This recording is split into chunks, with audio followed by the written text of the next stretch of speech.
Depuis 2010, c'est au Hayalai de Dax que les passionnés de manga et de culture japonaise se retrouvent pour la convention Manga Dax. Nous sommes allés à la rencontre de 2 conférenciers pour en apprendre davantage sur cette culture japonaise qui plaît tant aux Français. Cosplay, concours, démonstration d'art, jeux, invités de marque, sans oublier la quarantaine de stands, pour cette 6e édition de Manga Dax, tout était réuni pour un week-end de réussite.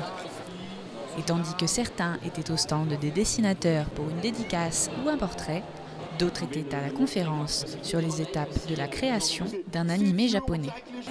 La France est très friande d'animation japonaise. On a une culture là-dessus. Les animés ils sont arrivés dans les années 70-80 à la télévision, à l'époque où il y avait que 3, 4, 5, 6 chaînes. On les a tous vus quand on a 30-40 ans. On a grandi avec ces séries et ça s'est imprégné dans notre culture. C'est pour ça qu'on est si ouvert, qu'on a autant de mangas qui sont publiés en français. C'est pour ça qu'on consomme autant d'animés. Aujourd'hui, on a à peu près 50 animés par saison qui sont disponibles en français et directement depuis le Japon. Il y a très peu d'autres pays qui ont une offre aussi importante.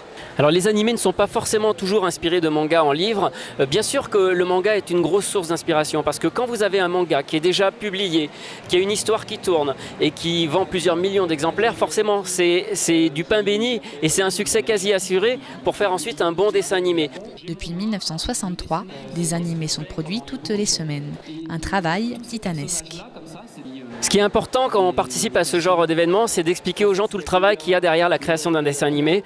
Aujourd'hui, l'animation japonaise elle est un petit peu en crise parce que, comme partout dans le monde, ça devient de plus en plus difficile de financer ces productions et d'autant plus un dessin animé qui demande encore des investissements très lourds. Ça s'est beaucoup développé et comme dans beaucoup de domaines, les gens téléchargent, pas toujours légalement. Et je trouve que c'est important d'expliquer le travail qu'il y a derrière et que télécharger ces animés, ça paraît anodin et facile, mais c'est ça aussi qui met en péril cette industrie. Et si on veut qu'elle continue d'exister, si on veut maintenir la qualité de ce qu'ont fait les Japonais pendant plus de 50 ans, il faut être responsable et on peut regarder des animés du Japon, mais le faire aussi légalement et sur des plateformes légales, d'autant plus qu'il y a une offre très importante en France là-dessus.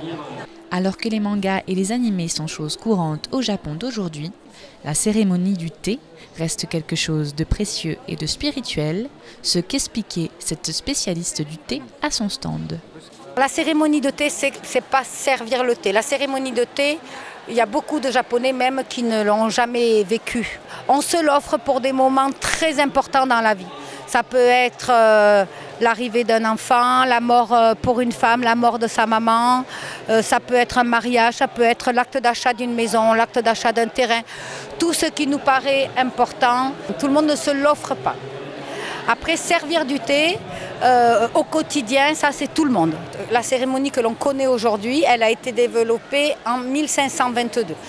Et les gestes que l'on pratique pour la cérémonie aujourd'hui, qu'on appelle Shan-no-yu, donc eau chaude pour le thé ou le temps du thé, ça c'est une cérémonie, tous les gestes ont été bien définis, c'est le geste le plus juste pour arriver à faire un bon bol de thé. C'est-à-dire que tout ce qui n'est pas juste est superflu, un peu comme dans le bouddhisme.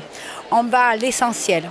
Connaître l'histoire du thé et du Japon ou des animés japonais, la convention Manga Dax permet d'approfondir ses connaissances sur la culture japonaise qui attire toujours autant de monde.